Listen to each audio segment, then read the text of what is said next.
राधे राधे। नमस्कार दोस्तों, स्वागत है आपका हमारे चैनल जय श्री कृष्णा में।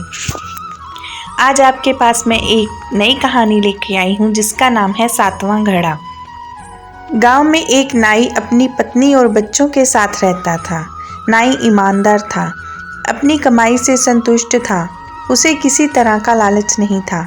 नाई की पत्नी भी अपने पति की कमाई हुई आय से बड़ी कुशलता से अपनी गृहस्थी चलाती थी।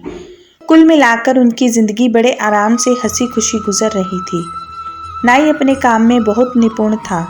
एक दिन वहां के राजा ने नाई को अपने पास बुलवाया और रोज उसे महल में आकर हजामत बनाने को कहा।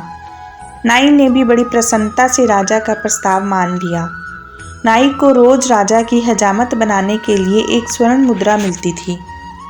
इतना सारा पैसा पाकर नाई की पत्नी भी बड़ी खुश हुई।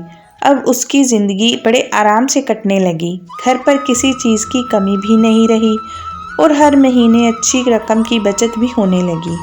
नाई, उसकी पत्नी और बच्चे सभी खुश रहने लगे।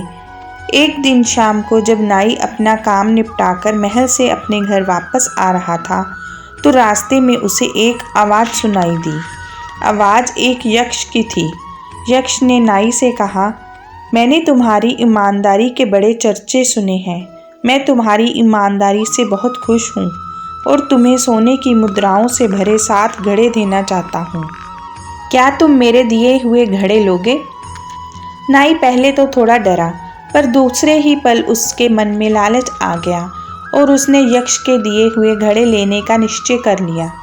नाई का उत्तर सुनकर उस आवाज़ ने फिर नाई से कहा, ठीक है, 7 घड़े तुम्हारे घर पहुंच जाएंगे। नाई जब उस दिन घर पहुंचा, वाकई उसके कमरे में 7 घड़े रखे हुए थे।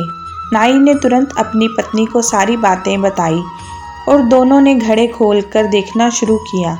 उसने देखा कि 6 घड़े तो पूरे भरे हुए थे, पर 7वां घड़ा आधा खाली था। नाई ने पत्नी से कहा, कोई बात नहीं, हर महीने जो हमारी बचत होती है वह हम इस घड़े में डाल दिया करेंगे। जल्दी ही ये घड़ा भी भर जाएगा और इन 7 घड़ों के सहारे हमारा बुढ़ापा आराम से कट जाएगा।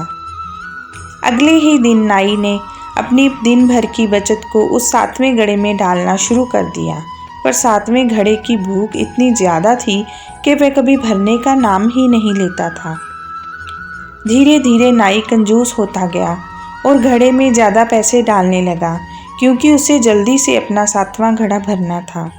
नाई की कंजूसी के कारण अब घर में कमी आनी शुरू हो गई, क्योंकि नाई अब पत्नी को कम पैसे देता था। पत्नी ने नाई को समझाने की कोशिश की, पर नाई को बस एक ही धुन सवार थी, 7वां घड़ा भरने की। अब नाई के घर में पहले जैसा वातावरण नहीं था। उसकी पत्नी कंजूसी से तंग आकर बात बात पर अपने पति से लड़ने लगी। घर के झगड़ों से नाई परेशान और चिड़चिड़ा हो गया। एक दिन राजा ने नाई से उसकी परेशानी का कारण पूछा। नाई ने भी राजा से कह दिया, अब महंगाई के कारण उसका खर्च बढ़ गया है। नाई की बात सुनकर राजा ने उसका मेहताना बढ़ा दिया, पर राजा ने देखा कि पैसा बढ़ने के बाद भी नाई को खुशी नहीं हुई।